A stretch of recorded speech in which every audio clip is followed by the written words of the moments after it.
Hi, എല്ലാവർക്കും നമസ്കാരം.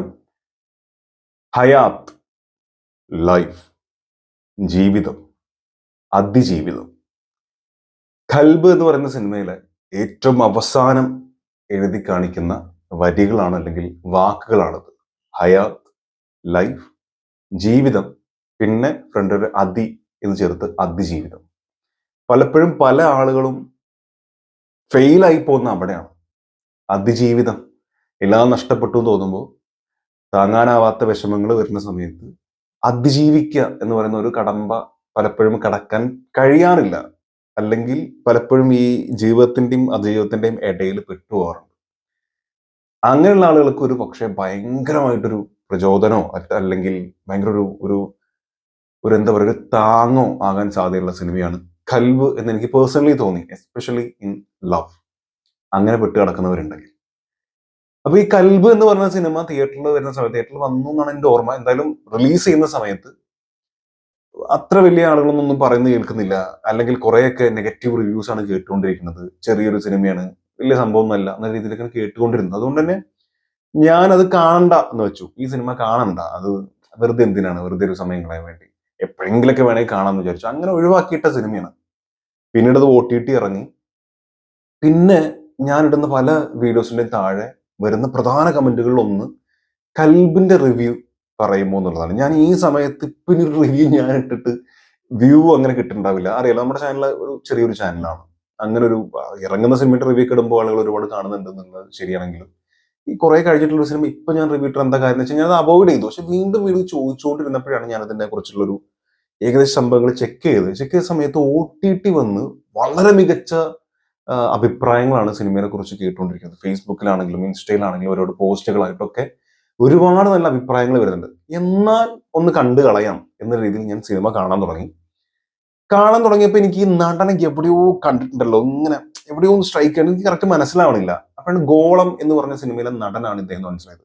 ഗോളം ഗംഭീര സിനിമയായിട്ട് എനിക്ക് തോന്നിയിട്ടുള്ള സിനിമയാണ്. പെർഫോമൻസ് വൈസ് വളരെ നന്നായിട്ട് അദ്ദേഹം ചെയ്തിട്ടുണ്ട്. പക്ഷെ എന്താന്ന് എനിക്കറിയില്ല, ആദ്യത്തെ ഒരു 38-40 മിനിറ്റ് അൺസൈക്കബിൾ. ചളിയും പോട്ടെ, ക്രിഞ്ച്, ഭയങ്കര ക്രിഞ്ച്. എനിക്ക് ഇങ്ങോട്ട് ഭ്രാന്ത് തോന്നി. ഇത് കാണണോ കണ്ടു വെച്ചിട്ട് കറക്റ്റ് എക്സാക്ട്ലി 38 മിനിറ്റ് ആയപ്പോൾ ഞാൻ എടുത്തു വെച്ചു.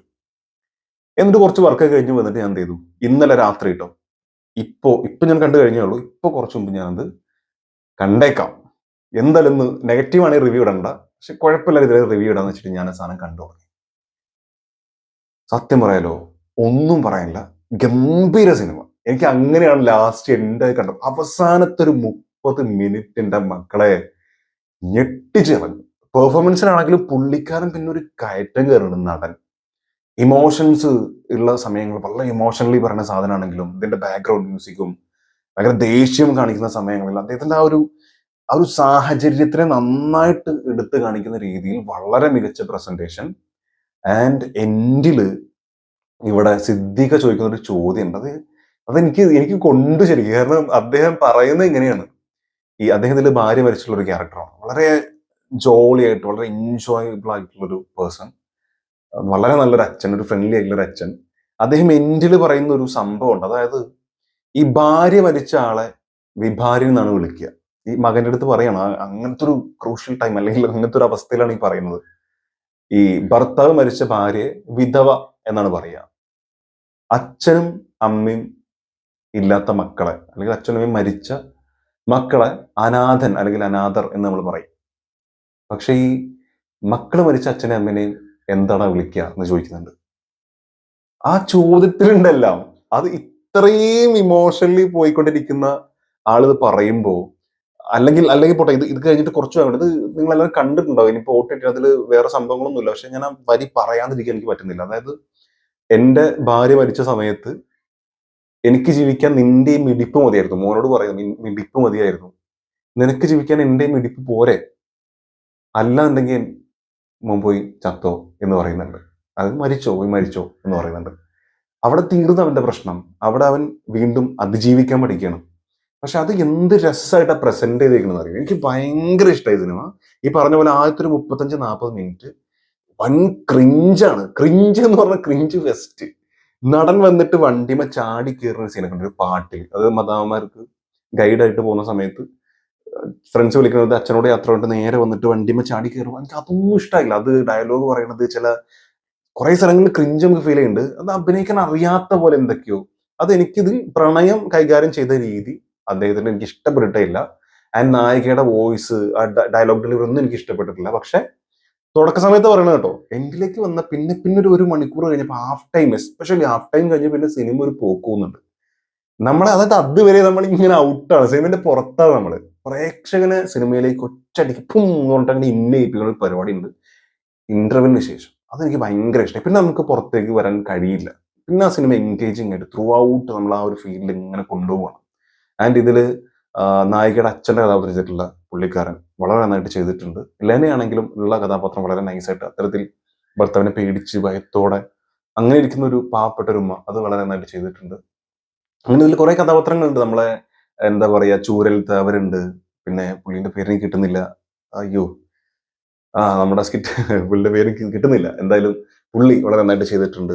യൂട്യൂബിലുള്ള ഒരുപാട് ആളുകളുണ്ട്. ആൻഡ് നമ്മുടെ അബു സലീം പുള്ളിക്കാരനുണ്ട്. ഒരുപാട് വലിയ റോളൊന്നും അല്ല, പക്ഷെ ഉള്ള റോള് നൈസായിട്ട് പുള്ളി നമ്മൾ ഈ റീൽസിലൊക്കെ കണ്ടിട്ടുള്ള ടൈപ്പ് ഒരു റോൾ തന്നെയാണ്. അത് നന്നായിട്ട് ചെയ്തിട്ടുണ്ട്. നമ്മൾ കുടിയനായിട്ടുള്ള പുള്ളിക്കാരനുണ്ട്. അതൊക്കെ നന്നായിട്ട് ചെയ്തിട്ടുണ്ട്. ഇവരൊക്കെ വളരെ നന്നായിട്ട് തന്നെ ചെയ്തിട്ടുണ്ട്. പിന്നെ ഞാൻ പറഞ്ഞ പോലെ തുടക്കത്തിൽ ഈ ഒരു നമുക്കൊരു അഭിനയം ശരിയല്ല എന്നുള്ള ഒരു തോന്നൽ, ആ തോന്നൽ പക്ഷെ നമുക്ക് തന്നെ ഇത് കൺസിഡർ ചെയ്യാവുന്നുള്ളൂ. കാരണം പുതിയതായിട്ട് അഭിനയിക്കുന്നത്, ഇപ്പൊ ഗോളം എന്ന് പറഞ്ഞ സിനിമ രണ്ടാമത് ചെയ്താണെന്നാണ് എനിക്ക് തോന്നുന്നത്. കാരണം ആദ്യത്തെ സിനിമ ഇത് ഒരുപാട് വർഷം മുമ്പ് ഷൂട്ട് ചെയ്തിട്ടുണ്ട് സിനിമ. അതിന്റെ പല കാര്യങ്ങളും പകുതി ചെയ്ത് പിന്നെ കുറച്ച് മുടങ്ങി അങ്ങനെയൊക്കെ വന്നിട്ടുള്ള സിനിമയാണ്. അപ്പോൾ കുറെ മുമ്പുള്ളതാണ്. ഇപ്പൊ റിലീസായി എന്നുള്ളതേ ഉള്ളൂ. പിന്നീട് ഇപ്പോൾ OTT വന്നു. അപ്പൊ എനിക്ക് തോന്നുന്നു ആ ടൈമിൽ അവർക്ക് ആ തുടക്കത്തിലുള്ള ഒരു ബുദ്ധിമുട്ട് തന്നെ ആയിരിക്കും. പിന്നീട് ഇങ്ങനെ പോകെ പോകെ ഇവർ തമ്മിലുള്ള കണക്ഷനും കാര്യങ്ങളൊക്കെ വന്ന് ഇവർ അഭിനയം വളരെ നൈസായിട്ട് ചെയ്തിട്ടുണ്ട്. നായികയാണെങ്കിലും ഹാഫ് ടൈമിന് ശേഷമൊക്കെ വളരെ നന്നായിട്ട് അഭിനയിച്ചിട്ടുണ്ട് പുള്ളിക്കാരി. മൊത്തത്തിൽ കൽബ് എന്ന് പറയുന്നത് നല്ല സൂപ്പർ സിനിമയാണ്. നിങ്ങൾ തീർച്ചയായിട്ടും കാണേണ്ട സിനിമയാണ്. ആദ്യത്തെ ഒരു 10-15 മിനിറ്റ് അവോയ്ഡ് ചെയ്യുക. ഐ മീൻ കാണുക. അത് ജസ്റ്റ് ഇതല്ല വേറെന്തോ വരാനുണ്ട് എന്നുള്ള ഫീൽ തന്നെ നിങ്ങൾ ധൈര്യമായിട്ട് കണ്ടോളൂ. നിങ്ങളെ കണ്ണ് നിറയിപ്പിക്കും സിനിമ. എനിക്ക് കണ്ണ് നിറഞ്ഞിട്ടുണ്ട്. ഞാൻ ഞാൻ കുറച്ച് ഇമോഷണൽ ആയിട്ടുള്ള ആളാണ്. പെട്ടെന്ന് സെൻസിറ്റീവ് ആയിട്ടുള്ള ആളാണ് ഞാൻ.